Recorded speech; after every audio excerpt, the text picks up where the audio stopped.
ஜெபிப்போம். கடவுள் ஆவியாயிருக்கிறார். அவரை தொழுகிறவர்கள் ஆவியோடும் உண்மையோடும் தொழுது கொள்ள வேண்டும்.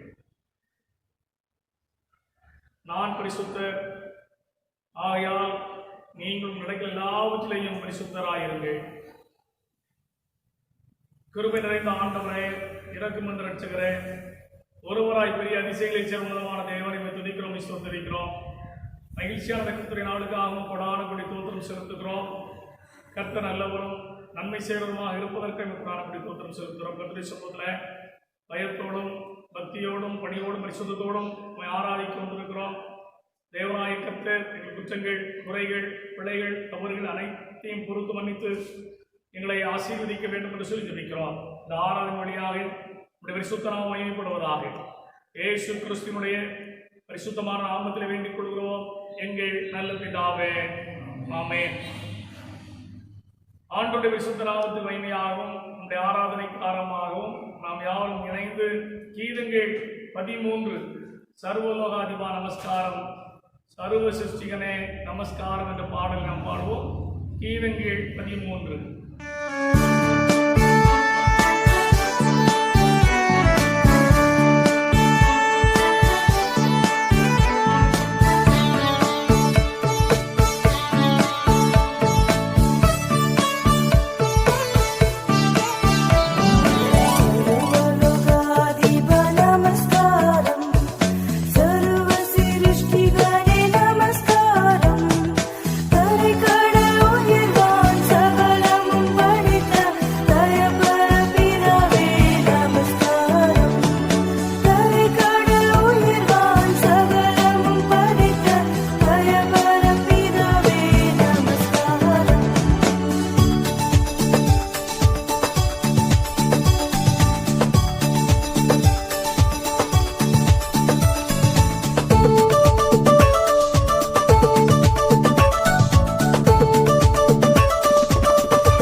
செய்த துன்மார்க்கத்திட்டு விலகி நியாயத்தையும் நீதியும் செய்வானே ஆகில் அவன் தன் ஆத்மாவை பிழைக்க பண்ணுவான்.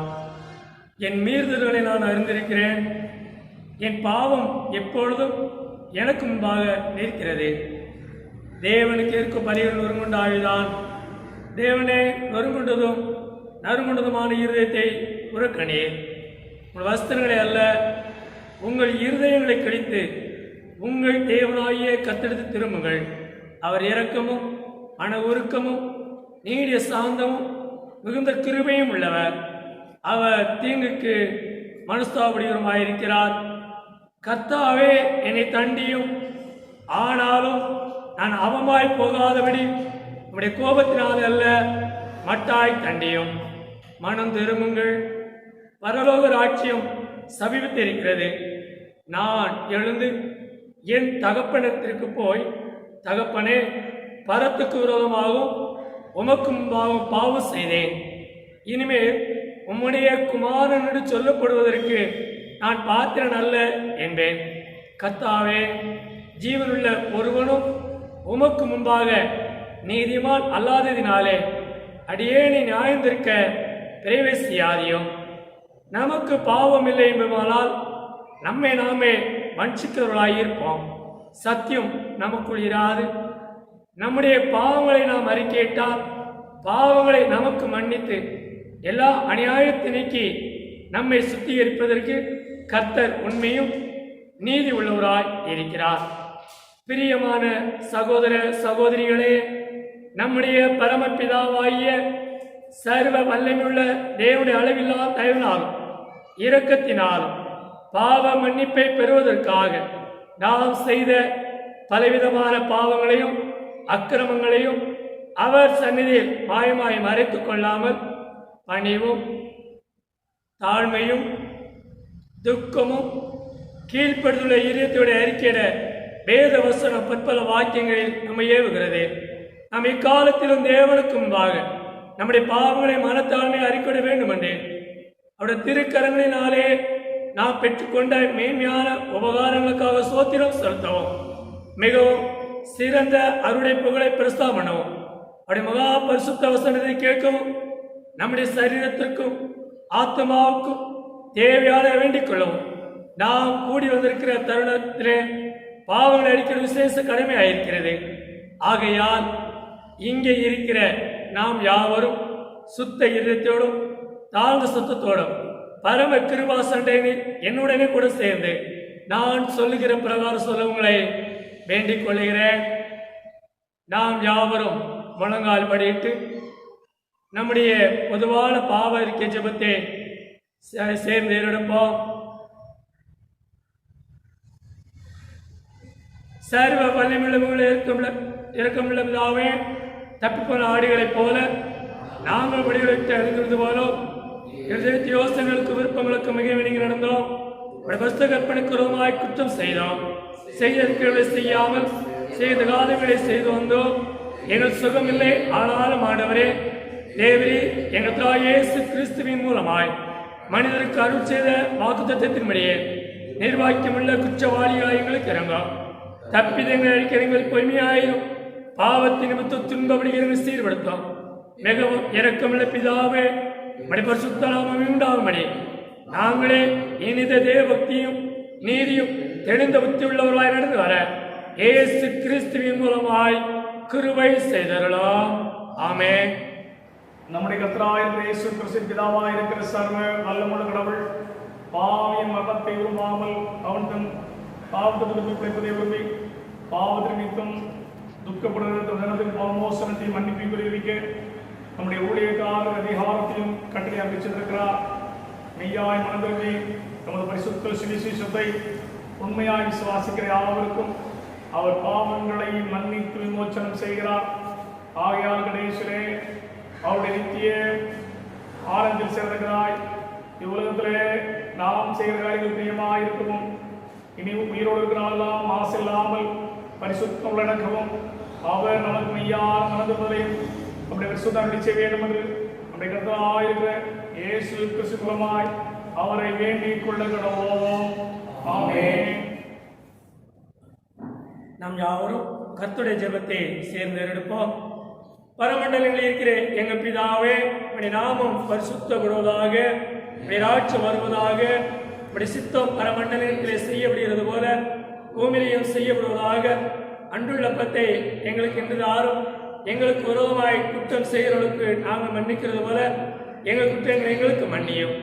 எங்களை சோதனைக்குள் பிரவேசிக்க பண்ணாமல் தீமை நின்று ரட்சித்துக் கொள்ளும். ஆட்சியமும் வல்லமையும் மகிமையும் என்னைக்கும் உடையவைகளே. ஆமென். ஆண்டவரே, எங்கள் உதடுகளை திறந்தருளும். தேவனே, எங்களை ரட்சிக்க விரைவாய் வாரும். பிதாவுக்கும் குமாரனுக்கும் பரிசுத்த ஆவிக்கும் மகிமை உண்டாவதாக. கர்த்தரை துதியுங்கள். மாறி மாறி வாசிக்கும்படியாக குறிக்கப்பட்ட சங்கீதம் 8 எடுத்துக்கொண்டு நாம் மாறி மாறி வாசிக்கலாம். சங்கீதம் 8. எங்கள் ஆண்டவராகிய கர்த்தாவே, உம்முடைய நாமம் பூமி எங்கும் எவ்வளவு மேன்மை உள்ளதாய் இருக்கிறது. உம்முடைய மகத்துவத்தை வானங்களுக்கு மேலாக வைத்தீர்.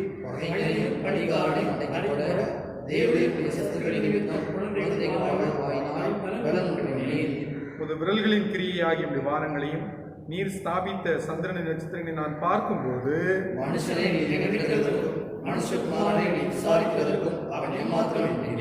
நீர் அவனை தேவதூதரிலும் சற்று சிறியவனாக்கினீர். மகிமையினாலும் கனத்தினாலும் அவனை முடிசூட்டினீர்.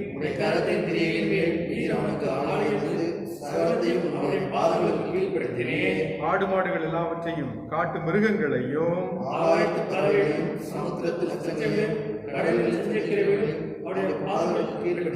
இணைந்து வாசிப்போம். எங்கள் ஆண்டவராகிய கர்த்தாவே, நாமும் பூமியெங்கும் எவ்வளவு மேன்மையுள்ளதாய் இருக்கிறது. பிதாவுக்கும் குமாரனுக்கும் பரிசுத்த ஆவிக்கும் மகிமையுண்டாவதாக. ஆதியிலும் இப்பொழுதும் எப்பொழுதுமான சதாகாலங்களிலும் மகிமையுண்டாவதாக. ஆமென். பேசி உட்கார்வோம். முதலாவது வேத பகுதி வாசிக்க. வாசிக்க குறிக்கப்பட்ட சுவிசேஷ பகுதி பரிசுத்த மத்தேயு எழுதின சுவிசேஷம் 28ஆம் அதிகாரம் 16ஆம் வசனம் முதல் 20ஆம் வசனம் வரை. பரிசுத்த மத்தேயு 28ஆம் அதிகாரம் 16ஆம் வசனம் முதல் அவ்வதிகாரம் முடிய. 16 சீஷர்களும் கலிலேயில் இயேசு தங்களுக்கு குறித்திருந்த மலைக்கு போனார்கள். அங்கே அவர்கள் அவரை கண்டு பணிந்து கொண்டார்கள். சிலரோ சந்தேகப்பட்டார்கள். அப்பொழுது இயேசு சமீபத்தில் வந்து அவர்களை நோக்கி, வானத்திலும் பூமியிலும் சகல அதிகாரமும் எனக்கு கொடுக்கப்பட்டிருக்கிறது. ஆகையால் நீங்கள் புறப்பட்டு போய் சகல ஜாதிகளையும் சீஷராக்கி பிதா குமாரன் பரிசுத்தாவின் நாமத்திலே அவர்களுக்கு ஞான ஸ்நானம் கொடுத்து, நான் உங்களுக்கு கட்டளையிட்ட யாவையும் அவர்கள் கைக்கொள்ளும்படி அவர்களுக்கு உபதேசம் பண்ணுங்கள். இதோ உலகத்தின் முடிவு பரியந்தும் சகல நாட்டிலும் நான் உங்களுடன் கூட இருக்கிறேன் என்றார். ஆமேன். வாசிக்க குறிக்கப்பட்ட திருமறை பாடம் வாசித்து ஆயிற்று. வாசிக்கும்படியாக தெரிந்து கொள்ளப்பட்ட இரண்டாவது வேத பகுதி அப்போஸ்தலனாகிய பவுல் கொரிந்தியருக்கு எழுதின 2வது நிருபம் 13வது அதிகாரம் 7வது வசனம் முதல் 14வது வசனம் முடிய. 2 கொரிந்தியர் 13வது அதிகாரம் 7வது வசனம் முதல். நீங்கள் ஒரு பொல்லாங்கும் செய்யாதிருக்கும்படியாக தேவனை நோக்கி விண்ணப்பம் பண்ணுகிறேன். நாங்கள் பரீட்சைக்கு நின்றவர்கள் என்று காணப்படும் பொருட்டல்ல, நாங்கள் பரீட்சைக்கு நில்லாதவர்கள் போல் இருந்தாலும் நீங்கள் நலமானதை செய்யும் பொருட்டே விண்ணப்பம் பண்ணுகிறேன். சத்தியத்திற்கு விரோதமாக நாங்கள் ஒன்றும் செய்யக்கூடாமல் சத்தியத்திற்கு அனுகூலமாகவே செய்யக்கூடும். நாங்கள் பலவீனரும் நீங்கள் பலமுள்ளவர்களுமாயிருக்கையில் சந்தோஷப்படுகிறோம். நீங்கள் நற்சீர் பொருந்தும்படிக்கும் விண்ணப்பம் பண்ணுகிறோம். ஆனதால் இடித்து போடவல்ல, ஊன்ற கட்டவே கர்த்தர் எனக்கு கொடுத்த அதிகாரத்தின்படி நான் உங்களிடத்தில் வந்திருக்கும் போது கண்டிதம் பண்ணாதபடிக்கு நான் தூரமாயிருந்து இவைகளை எழுதுகிறேன். கடைசியாக சகோதரரே, சந்தோஷமாயிருங்கள், நற்சீர் பொருந்துங்கள், ஆறுதல் அடையுங்கள், ஏக சிந்தையாயிருங்கள், சமாதானமாயிருங்கள்.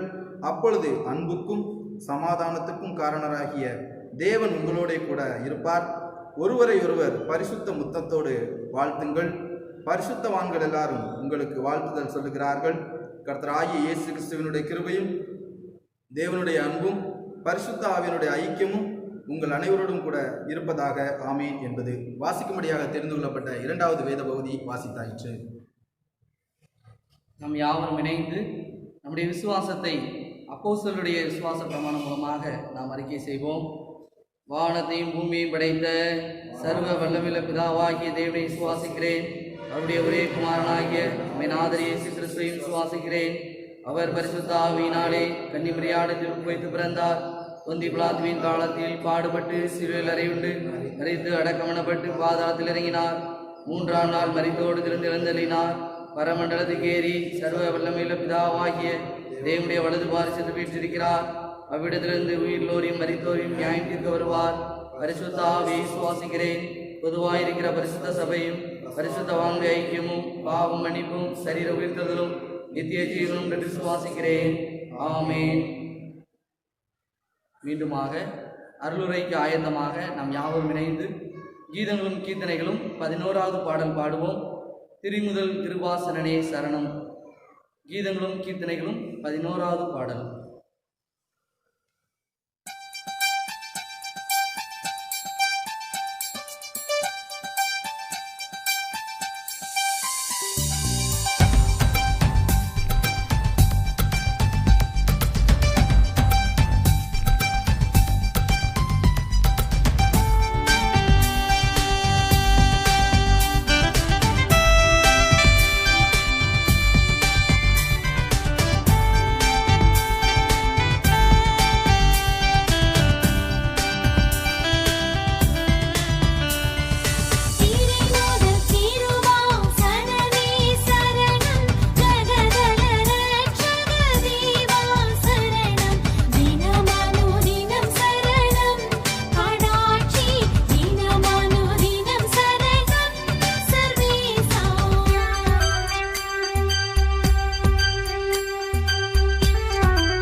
கடவுளுடைய கிருபையின் சமாதானம் அனைவரோடும் கூட இருப்பதாக. இந்த தலையில தாழ்த்தி நாம் ஜெபிப்போம். பரிசுத்த பிதாவே, உமக்கு நான் நன்றி செலுத்துகிறோம். மகிழ்ச்சியான நாளுக்கு ஆண்டு கூடான கூடி தோற்றம் செலுத்துகிறோம். கர்த்தருடைய சமூகத்தில் இந்த நாளிலே ஒருவரும்படியாக இந்த காணொலியின் வழியாக ஆண்டவரை ஆராதிக்கும்படியாக இந்த அருள் நிறைந்த வார்த்தையை கேட்கும்படியாய் ஆண்டு கொடுத்த மேலான பாக்கியத்தில் நமக்குடான கூடி தோற்றம் செலுத்துகிறோம். ஆண்டவராமே, எங்களோட பேச வேண்டும் என்று சொல்லி ஜெபிக்கிறோம். உடைய வார்த்தை ஜீவன் உள்ளது, அது எங்களை உயிர்ப்பிப்பதாக. இயேசு கிறிஸ்துவினுடைய உன்னதமான நாமத்திலே வேண்டுகிறோம் எங்கள் நல்ல பிதாவே, ஆமென்.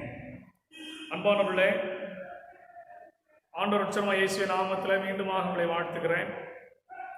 கடவுளுடைய கிருபை உங்கள் அனைவரோடும் என்றும் இருப்பதாக. பிரியமானவர்களே,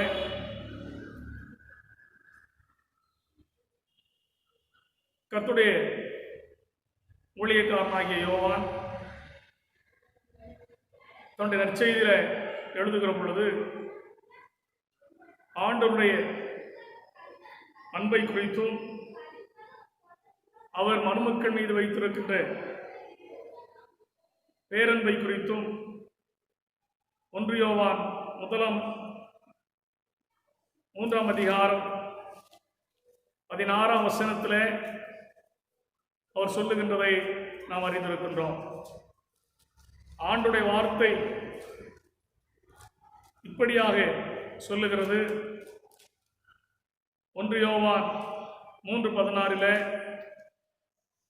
அவர் தம்முடைய ஜீவனை நமக்காக கொடுத்ததினாலே அன்பு இன்னதென்று நாம் அறிந்திருக்கிறோம் என்று சொல்லி,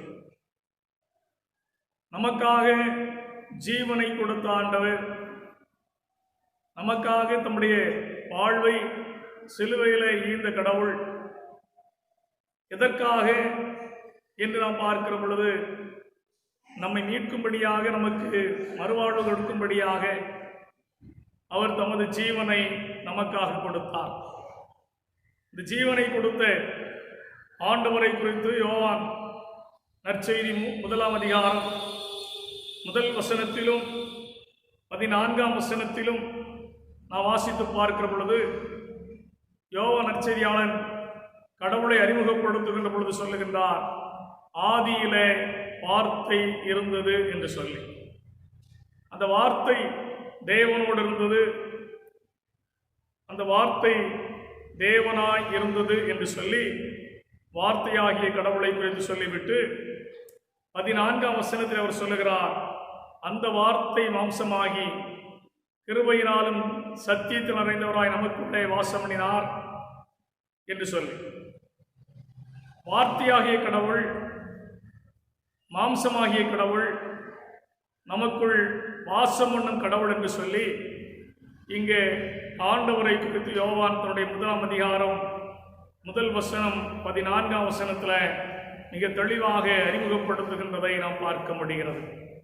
இந்த வார்த்தையாகிய கடவுள் யார் என்று நாம் பார்க்கின்ற பொழுது, ஆதியாகமம் 1 அதிகாரம் மிக தெளிவாய் சொல்லுகிறது. ஆண்டவருடைய படைப்பை குறித்து நாம் வாசிக்க முடிகிறது. ஆதியிலே தேவன் வானத்தையும் பூமியும் சிருஷ்டித்தார் என்று சொல்லி அங்கே வார்த்தையாகிய கடவுள், படைப்பாளராகிய கடவுள் என்பதை ஆதியாகமத்தின் புத்தகத்தின் வழியாக நாம் அறிந்து கொள்ள முடிகிறது. அது மாத்திரமல்ல, யோவான் நற்செய்தி 1 அதிகாரம் 3 வசனம் சொல்கிறது, சகலமும் அவர் மூலமாய் உண்டாயிற்று, உண்டானதென்றும் அவராலே அல்லாமல் உண்டாகவில்லை என்று சொல்லுகிறது. அப்படியானால் வார்த்தையாகிய கடவுள் படைக்கிற ஆண்டவராக, படைப்பாளராக இருந்தார். அனைத்தையும் அவர் வாயின் வார்த்தையினால் உருவாக்கினார், மனிதனை மாத்திரம் அவர் கரத்தினால் உருவாக்கினார் என்று சொல்லி கர்த்தருடைய வசனம் மிக தெளிவாக நமக்கு சொல்லுகிறது. வார்த்தையினால் உருவாக்கிய ஆண்டவர், சகலமும் அவருடைய வார்த்தையின் வழியாக உருவாக்கப்பட்டது. காணப்படுகிறவைகள், காணப்படாதவைகள் அனைத்தையும் தேவனாகிய கர்த்தர் தமது வாயின் வார்த்தையினாலே அவர் உருவாக்கினார். எனவேதான் வார்த்தையாகிய கடவுள் படைப்பாளராக இருந்தார். அந்த படைப்பாளராகிய கடவுள் தான் மனிதனை படைத்தார். மனிதனை படைத்த ஆண்டவர் மனிதனுக்கு ஏற்ற துணையாக மனுஷியை படைத்தார். இருவரையும் ஏதேன் தோட்டத்தில் அவர்களை வாழ வைத்தார். அது மாத்திரமல்ல, அவர்கள் வாழ்வதற்கென்று ஏதேன் தோட்டத்தை தேவனாகிய கர்த்தர் உருவாக்கி அவர்களுக்கு ஒரு சிறந்த வாழிடமாக கொடுத்ததை திருமறை நமக்கு சொல்லுகிறதை நாம் பார்க்க முடிகிறது.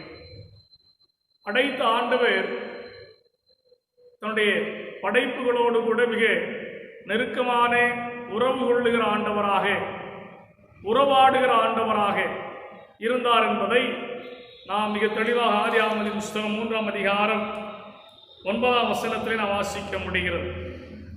அங்கே ஆதாமும் ஏவாளும் பாவம் செய்து தாங்கள் நிர்வாணிகள் என்று அறிந்தபடினாலே ஆண்டவருக்கு பயந்தவர் ஒளிந்திருந்த வேளையில தேவனாகிய கர்த்தர் அவளை தேடி வந்தவர்களை விசாரிக்கிறார். ஆதாமே, நீ எங்கே இருக்கிறாய் என்று சொல்லி ஆதாமை கூப்பிட்டார் என்று கர்த்தருடைய வசனம் சொல்லுகிறது. எனவே இந்த படைப்பாளராகிய கடவுள் மனிதனோடு கூட, மனுக்குலத்தோடு கூட மிக நெருக்கமான நெருங்கிய உறவு உடைய ஆண்டவராக அவர் காணப்பட்டார். அந்த உறவு எதன் அடிப்படையில் அமைந்தது என்று சொன்னால், அவர் மனிதன் மீது வைத்திருந்த அன்பின் காரணமாக.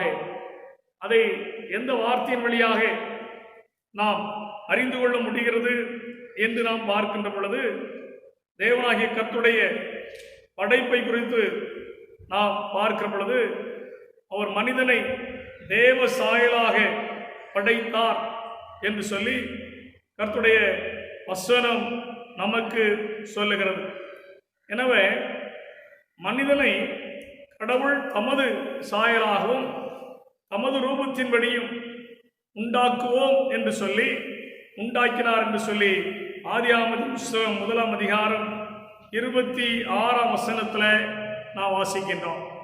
இது தேவனுடைய அன்பை, படைப்பாளராகிய கடவுளுடைய அன்பை, கடவுள் மனிதன் மீது வைத்திருக்கக்கூடிய அவருடைய பேரன்பை வெளிப்படுத்துகிறது. எனவேதான் மனிதனை கடவுள் தமது சாயின்படியும் தமது ரூபத்தின்படியும் அவர் உருவாக்கினார். எனவே பிரியமானவர்களே, படைப்பாளராகிய கடவுள் நம்மை படைத்தார். அதைத்தான் யோவான் நற்செய்தியாளன் முதல் வசனத்திலே சொல்லுகிறார். 1 யோவான் 1ஆம் அதிகாரம் 1 வசனம் சொல்கிறது, ஆதியிலே வார்த்தை இருந்தது, அந்த வார்த்தை தேவனிடத்தில் இருந்தது, அந்த வார்த்தை தேவனாய் இருந்தது என்று சொல்லு. எனவே தேவனாய் இருந்த அந்த வார்த்தை மனிதனை படைத்ததோடு மட்டுமல்லாமல் அண்ட சராசரங்களையும் அகில உலகத்தையும் உருவாக்கி தமது ஆளுகையின் கீழே வைத்து அந்த ஆளுகையை மனிதனுக்கு கொடுத்து இந்த உலகத்தை பண்படுத்தவும் காக்கவும் மனிதனை ஏற்படுத்தினார் என்று சொல்லி கர்த்தருடைய வசனம் நமக்கு சொல்லுகிறதை நாம் வாசிக்க முடிகிறது. இரண்டாவதாக கர்த்தருடைய வார்த்தை சொல்லுகிற காரியம் என்ன என்று நாம் பார்க்கின்ற பொழுது, படைப்பாளராகிய கடவுள் மாம்சத்திலே வெளிப்பட்டார் என்று சொல்லி இங்கே யோவான் 1ஆம் அதிகாரம் 14ஆம் வசனத்திலே நாம் வாசிக்க முடிகிறது. அந்த வார்த்தை மாம்சமாகி என்று சொல்லி, எனவே கடவுள் மாம்சத்தில் வெளிப்பட்டார். மாம்சத்தில் வெளிப்பட்டார். பிதாவை அவருடைய ஒரே பேரான குமாரன் இயேசு கிறிஸ்து வெளிப்படுத்தினார் என்று சொல்லி கர்த்தருடைய வார்த்தை மிக தெளிவாக சொல்லுகிறதை யோவான் 1ஆம் அதிகாரம் 18ஆம் வசனத்தில் வாசிக்கிறோம். தேவனை ஒருவனும் ஒரு காலும் கண்டதில்லை, பிதாவின் மடியில் இருக்கிற ஒரே பேரான குமாரனே அவரை வெளிப்படுத்தினார் என்று சொல்லி கிறிஸ்துவை குறித்து, மாம்சமான தேவனை குறித்து யோவான் 1ஆம் அதிகாரம் 18ஆம் வசனத்திலே சொல்லுகிறார். எனவேதான் 14ஆம் வசனத்தில் வாசிக்கிறோம், அந்த வார்த்தை மாம்சமாகி என்று சொல்லி. எனவே ஆண்டவர் மாம்சத்தில் வெளிப்பட்டார். எதற்காக வெளிப்பட்டார்?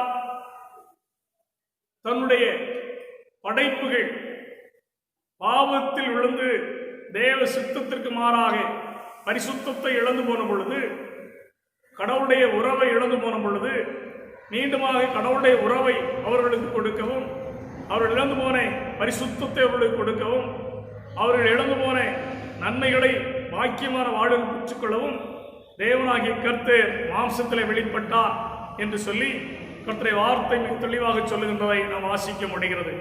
அப்போஸ்தலனாகிய பரிசுத்த பவுலும் ரோமர்கள் 5ஆம் அதிகாரம் 8ஆம் வசனத்தில் மிக தெளிவாக சொல்லுகிறார், நாம் பாவிகளாய் இருக்கையில் என்று சொல்லி, நாம் பாவிகளாய் இருக்கிற பொழுது மாம்சத்தில் வெளிப்பட்ட ஆண்டவராய் இயேசு கிறிஸ்து நமக்காக மரித்தார். அவருடைய மரணத்தின் வழியாக அவர் நமக்காய் தம்முடைய ஜீவனை கொடுத்ததின் வழியாக அவர் தமது அன்பை விளங்க பண்ணினார் என்று சொல்லி கர்த்தருடைய வார்த்தை நமக்கு சொல்கிறது. நாம் பாவிகளாய் இருக்கும்போது கிறிஸ்து நமக்காக மரித்ததினாலே தேவன் நம்மேல் வைத்த தமது அன்பை விளங்க பண்ணினார். எனவே இந்த வார்த்தையாகிய கடவுள் மாம்சமானார். இந்த மாம்சமான கடவுள் நமக்காக தம்முடைய ஜீவனை, நம்முடைய வாழ்வை நமக்காய் ஒப்புக் கொடுத்தார். எப்பொழுது நாம் நல்லவர்களாக இருக்கிற பொழுதல்ல, பரிசுத்தவான்களாக இருக்கிற பொழுதல்ல, மாறாக நாம் பாவிகளாய் இருக்கின்ற பொழுது அவர் தம்முடைய ஜீவனை நமக்காய் கொடுத்தார். அன்பானவர்களே, படைப்பாளராகிய கடவுள் இங்கே மாம்சமானார். மாம்சமான ஆண்டவர் நமக்காக மரித்தார்.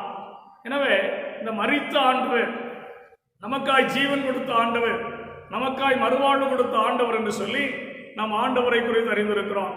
நாம் பாவிகளாய் இருக்கும் பொழுதே அவர் நமக்காய் ஜீவனை கொடுத்தார். எதற்காக? பாவத்தின் சம்பளமாகிய மரணத்தினின்று நம்மை மீட்டுக் கொள்ளும்படியாக. பாவம் செய்கிற எவனும் பாவத்திற்கு அடிமையாக இருக்கிறான் என்ற வேத வசனத்தின்படி பாவத்தின் அடிமைத்தனத்திலிருந்து நம்மை மீட்கும்படியாக அவர் தமது குமாரனாகிய கிறிஸ்துவை மாம்சத்தில் வெளிப்பட்டவரை நமக்காக சிலுவையிலே பரிகார பலியாக ஒப்புக் கொடுத்து அவர் சிந்தின ரத்தத்தின் வழியாக, சிலுவையிலே சிந்திய ரத்தத்தின் வழியாக நம்மை மீட்டுக்கொண்டு நம்மை பரிசுத்தப்படுத்தினார். எனவேதான் யோவான் 1ஆம் அதிகாரம் 14ஆம் வசனம் சொல்கிறார், அந்த வார்த்தை மாம்சமாகினார் என்று சொல்லி. ஏன் மாம்சமானார் என்று நாம் எண்ணி பார்க்கின்ற பொழுது, மனிதனை பாவத்திலிருந்து மீட்கும்படியாக, மனிதனை பரிசுத்தப்படுத்தும்படியாக, மனிதன் இழந்து போன பரலோக பாக்கிய வாழ்வை அவனுக்கு கொடுக்கும்படியாக தேவனாகிய கர்த்தர் மாம்சமானார் என்று சொல்லி திருமறை நமக்கு சொல்லுகிறது. எனவே அன்பானவர்களே, ஆண்டவரை குறித்து நாம் அறிந்து கொள்ளுகிற இரண்டாவது காரியம் என்ன? அவர் நமக்காய் மரித்த ஆண்டவர்.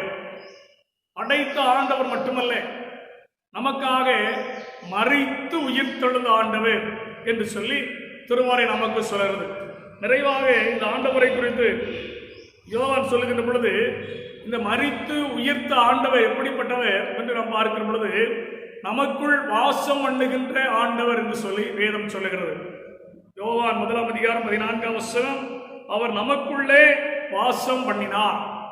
நமக்குள் வாசம் பண்ணுகிற ஆண்டவர், நமக்குள் நிலைத்திருக்கிற ஆண்டவர், நமக்குள் வாழ்கின்ற ஆண்டவர். எதற்காக அவர் நமக்குள் வாழ்கிறார்? எதற்காக அவர் நமக்குள் வாசம் பண்ணுகிறார் என்று நாம் எண்ணி பார்க்கின்ற பொழுது கர்த்தருடைய வசனம் மிக தெளிவாய் சொல்லுகிறது, நாம் இழந்து போன உறவை மீண்டும் பெற்றுக்கொள்ளவும், கடவுளுக்கும் மனிதனுக்குமான உறவிலே நாம் ஐக்கியப்படவும், அது மாத்திரமல்ல, கடவுள் இந்த உலகத்திலே நமக்கு கொடுத்திருக்கின்ற சக மனிதனோடு கூட உள்ள உறவிலும் நாம் நிலைத்திருக்கும்படியாக தேவன் நமக்குள் வாசம் பண்ணி கொண்டிருக்கிறார். நமக்குள் வாசம் பண்ணுகிற ஆண்டவர் எப்படிப்பட்டவர்? அவர் நம்மை வழிநடத்துகிற ஆண்டவர், அவர் நமக்கு வாழ்வு கொடுக்கிற ஆண்டவர், அவர் நம்மை கண்டிக்கிற ஆண்டவர், அவர் நமக்கு போதிக்கிற ஆண்டவர், அவர் நமக்கு ஆலோசனை சொல்லுகிற ஆண்டவர், நாம் நடக்க வேண்டிய வழியை நமக்கு காட்டுகிற ஆண்டவர். எனவேதான் யோவான் சொல்லுகிறார், அவர் நமக்குள்ளே வாசம் பண்ணுகிறார். எதற்காக? நாம் வாசம் உள்ளவர்களாக இந்த பூமியிலே வாழ வேண்டும் என்பதற்காக. கடவுளுடைய நறுமணம் நம்முடைய வாழ்க்கையின் வழியாக இந்த உலகத்தின் மக்களை சென்றடைய வேண்டும் என்பதற்காக நமக்குள் வாசம் பண்ணுகிறார். நாம் வாசம் உடைய மக்களாக இந்த உலகத்தில் மனமுடைய மக்களாக கடவுளுக்கு சுகந்த நற்கந்தங்களாய் காணப்படும்படியாக அவர் நமக்குள் வாசம் பண்ணுகிற ஆண்டவராக அவர் இருக்கின்றார். எனவே அன்புக்குரியவர்களே, இந்த ஆண்டவர் நமக்குள் வாசம் பண்ணுகிற பொழுதுதான், இந்த ஆண்டவர் நமக்குள் இருக்கிற பொழுதுதான், இந்த ஆண்டவருடைய ஆளுகைக்குள்ளாக நம்முடைய வாழ்வு அமைக்கப்படுகின்ற பொழுதுதான் நாம் ஆண்டவருடைய பேராசீர்வாதங்களை இந்த உலகத்தை பெற்றுக்கொள்ள முடியும். அந்த பேராசீர்வாதங்கள் என்ன என்று நாம் எண்ணி பார்க்கின்ற பொழுது, ஒன்று, ஆண்டவருக்கும் மனிதனுக்கும் இடையேயான உறவு பரிசுத்தம் உள்ளதாய் அன்புள்ளதாய் காணப்பட கடவுள் நமக்கு உதவி செய்கிறார். இரண்டாவதாக அவர் நமக்குள் வாசம் பண்ணுகிற பொழுது நாம் இந்த உலகத்திலே வாழுகின்ற மக்களோடு கூட நாம் ஐக்கியத்திலே சகோதர சிநேகத்திலே நிலைத்திருக்க ஆண்டவர் நமக்குள் வாசம் பண்ணுகிற கிருபை நமக்கு பெற்றுத் தருகிறது என்பதை திருமறை நமக்கு சொல்லுகிறது. எனவேதான் நாம் முதலாவதாக சிந்தித்த ஆண்டுடைய வார்த்தை 1 யோவான் 3:16 அவர் தம்முடைய ஜீவன் நமக்காய் கொடுத்ததினாலே அன்பு இன்னதென்று நாம் அறிந்திருக்கிறோம், நாமும் சகோதரருக்காக ஜீவனை கொடுக்க கடனாளிகளாக இருக்கிறோம் என்று சொல்லி அவர் சொல்லுகின்றார். அவர் நமக்குள் வாசம் பண்ணுகிற பொழுது நாம் நம்முடைய சகோதரருக்காக ஆண்டவரை போலவே, ஆண்டவர் எப்படி நமக்காய் ஜீவனை கொடுத்தாரோ அவர் தமது ஜீவனை, அது போலவே நாமும் நம்முடைய ஜீவனை நம்முடைய சகோதரருக்கு கொடுக்கும்படியாக கடவுள் நம்மை பக்குவப்படுத்துகிறார், நம்மை வழிநடத்துகிறார். அப்படிப்பட்டதான பூர்ணமான அன்பு நமக்குள் நிலைத்திருக்க கடவுள் நமக்கு உதவி செய்கின்றார். எனவே அன்பானவர்களே, இந்த காலவெளியில கடவுளுடைய சமூகத்தில் நாம் வந்திருக்கிறோம். நமக்குள் வாசம் பண்ணுகிற ஆண்டவர் எப்படிப்பட்டவர் என்று நாம் பார்க்கின்ற பொழுது, நமக்குள் வாசம் பண்ணுகிற ஆண்டவர் அவரோடும் அவர் படைத்த உலகத்தினுடைய மக்களோடு கூட ஐக்கியத்தில், உறவிலே, அன்பிலே நிலைத்து நிற்க உதவி செய்கிற ஆண்டவராக அவர் இருக்கின்றார். எனவே நம்மை படைத்த ஆண்டவர் நமக்காய் மரித்துயிர்த்து எழுந்த ஆண்டவர், நமக்குள்ளாய் வாசம் பண்ணுகிற ஆண்டவர், அவருடைய பேராசீர்வாதத்தை நம்முடைய வாழ்விலே நாம் பெற்றுக்கொள்ள இந்த நாளிலே நம்மை தேவகரத்திலே ஒப்புக் கொடுப்போம். ஆண்டவர் நம்மை படைத்த நோக்கத்தை நாம் ஒரு நாளும் மறந்துவிடக்கூடாது. ஏனென்றால் ஆதியாகமத்தின் புஸ்தகம் 2ஆம் அதிகாரம் கர்த்தருடைய வசனம் மிக தெளிவாய் சொல்லுகிறது, தேவனாகிய கர்த்தர் மனுஷனை ஏதேன் தோட்டத்தில் அழைத்துக் கொண்டு வந்து அதை பண்படுத்தவும் காக்கவும் வைத்தார் என்று சொல்லி ஆதியாகமம் 2:16 நாம் வாசிக்கிறோம். என்னை படைத்த ஆண்டவன், நம்மை படைத்த ஆண்டவனுடைய நோக்கம் என்ன? அவர் படைத்த இந்த பூமியை பண்படுத்தவும் காக்கவும் நம்மை படைத்தார். நமக்காய் மரித்து உயிர்த்தெழுந்த ஆண்டவர் செய்த காரியம் என்ன என்று நாம் பார்க்கின்ற பொழுது, பாவத்தின் சாபத்திலிருந்து நம்மை மீட்டுக் கொண்டார். பாவத்தின் சம்பளமாகிய மரணத்திலிருந்து நம்மை மீட்டெடுத்திருக்கிறார். நமக்குள்ளாய் வாசம் பண்ணுகிற ஆண்டவர் நமக்கு செய்கிற காரியம் என்ன என்று சொன்னார், நாம் அவரோடும் சகோதரரோடும் சிநேகத்தில் நிலைத்திருக்க, அன்பில் நிலைத்திருக்க அவர் நமக்கு உதவி செய்கின்றார். எனவே அப்படிப்பட்ட திரியேக தேவனுடைய கிருபையும் ஆசீர்வாதம் அன்பும் நம் அனைவருடைய வாழ்வில் பெறுவதாக. கடவுள் தொடர்ந்து உங்களை ஆசீர்வதித்து வழிநடத்துவராக. கடவுளுடைய சமாதானம் வாழ்வில் பெறுவதாக. ஆமென். ஜெபம் செய்வோம். ஸ்தோத்திரம் ஆண்டவரே, நன்றியோடு துணிக்கின்றோம், ஸ்தோத்திரிக்கின்றோம். மகிழ்ச்சியான கத்தின் ஆண்டுக்கு கொடான பிடித்தோத்திரமையா இந்த பரிசுத்த சமூக பிள்ளை நாம் படி வந்திருக்கிறோம். தேவனாகிய கர்த்தர் எங்களை படைத்தவர், எங்களுடைய பாவங்களை மீட்கும்படியாய் அது ஒரே குமாரனை எங்களுக்காய் இந்த பூமியில சிலுவையில பலியாய் கொடுத்த ஆண்டவர், எங்களோடு கூட வாசம் பண்ணி கொண்டிருக்கிற ஆண்டவர் நீர் உங்களுக்கு ஆனப்படி தோத்திரம் செலுத்துகிறோம். இந்த பிள்ளைகள் ஒவ்வொருவரையும் கரத்தால் தொட்டு ஆசீர்வதிப்பீராக. நன்மைகளினால், கிருபைகளினால், இரக்கங்களினால் இந்த பிள்ளைகளை சூட்டுவீராக. தீமைக்கும் பொல்லாப்புகளை மறைத்தொழுகிறாக. எல்லா குடும்பங்களுக்கும் சமாதானம் ஐக்கியம் உண்டாக வேண்டும் என்று சொல்லி சமுதிரம் நாங்கள் ஜெபிக்கிறோம். சிறு பிள்ளைகள், படிக்கின்ற பிள்ளைகள், வாலிபத்த பிள்ளைகள், வயோதிபர், பெரிய முதியோர் அனைவரையும் பாதுகாத்துக் கொள்ளுங்க. சைவ பலவீனத்தோடு சுகவீனத்தோடு மக்களுக்கு விசேஷமாக நாங்கள் ஜெபிக்கிறோம். பலத்தையும் சுகத்தையும் கத்தர வேண்டும் என்று சொல்லி ஜெபிக்கிறோம். குறிப்பாக உலகத்தை ஆண்டவரே அச்சுறுத்தி கொண்டிருக்கக்கூடிய கொரோனா வைரஸுடைய தாக்குதலுக்காக சமுதிரம் நாங்கள் வருகிறோம். தேவனாய்க்கு அந்த கொரோனா வைரஸுடைய தாக்குதலில் இந்த உலகத்தை மீட்டு ஆண்டவரே இந்த பிள்ளைகள் அனைவரையும் கற்று சுகப்படுத்தி ஆசீர்வதிக்க வேண்டும் என்று சொல்லி ஜெபிக்கிறோம். உடைய ரத்தத்தின் வல்லமையாலே அழிவுக்கு ஏதுவாக இந்த கொரோனா கிருமி, வைரஸ் கிருமியை கர்த்தரை அழித்து போடுவீராக என்று சொல்லி வேண்டுதல் செய்கிறோம். என்னுடைய பாவங்கள், அக்கிரமங்கள் ஆண்டவரே நீர் எங்களை தனியாகும்படி இந்த மகா பெரிய கிருபையினால் மன்னித்துள்ள வேண்டும் என்று சொல்லி ஜெபிக்கிறோம். நாங்கள் உமக்குரோதமாய் பாவம் செய்துள்ள ஆண்டவரே, உமக்குரோதமாய் இந்த உள்ளத்திலே பொல்லாங்கனை நீர்த்தமிழ் சாமி, துன்மார்க்கமாய் நடக்கிறவர்கள் சாமி, கர்த்தர் தயவாய் இரக்கமாய் பொறுத்து மன்னித்து மக்களாய் எங்களுடைய பாவங்களை கர்த்தர் மன்னித்துள்ள வேண்டும் என்று அப்படி சமுதிரம் ஜெபிக்கிறோம். தகப்பனே, ஐயோட சமாதானத்திற்கு நாங்கள் ஜெபிக்கிறோம். சமாதானத்தையும் மகிழ்ச்சியும் எல்லா மக்களுக்கு கற்றுத் தர வேண்டும் என்று சொல்லி ஜெபிக்கிறோம். ஆண்டவருடைய கிருபை ஆசீர்வாதம் இன்றைக்கு அனைவரோடு பிறகு வேண்டும் என்று சொல்லி ஜெபிக்கிறோம். குறிப்பாக ஆண்டவரே இந்த ஊருடன் விரைவில் முடிவுக்கு வரும். ஆண்டவரே ஆலயங்கள் திறக்கப்படவும் உண்மையாக ஆவியோடு உண்மையோடு பரிசுத்த சமூகத்தை ஆராதிக்க கர்த்தருக்கு அருள் தர வேண்டும் என்று சொல்லி ஜெபிக்கிறோம். கர்த்தர் பெரிய காரியங்களை செய்தார் நாம் அணிந்திருக்கிறோம் என்று சாட்சி சொல்லத்தக்கதாக கர்த்தர் பெரிய காரியங்களை வாழ்க்கை செய்வீராக. தேசத்திற்காக, எங்கள் மாநிலத்திற்காக, எங்கள் கிராமத்திற்காக நான் ஜெபிக்கிறோம். கர்த்தர் அனைவரையும் பாதுகாத்து ரட்சித்து எல்லா குடும்பங்களையும் இந்த வல்லமையினால் ஆண்டவரை பாதுகாத்துக் கொள்ள வேண்டும் என்று சொல்லி ஜெபிக்கிறோம். உடைய கிருபைக்கும் ஆசீர்வாதத்திற்கும் எங்கள் அனைவரையும் நாங்கள் ஒப்புக் கொடுக்கிறோம். கர்த்தர் ஆசீர்வதிப்பீராக. இயேசு கிறிஸ்துவினுடைய பரிசுத்தமான நாமத்தில் வேண்டுகிறோம் எங்கள் நல்ல பிதாவே.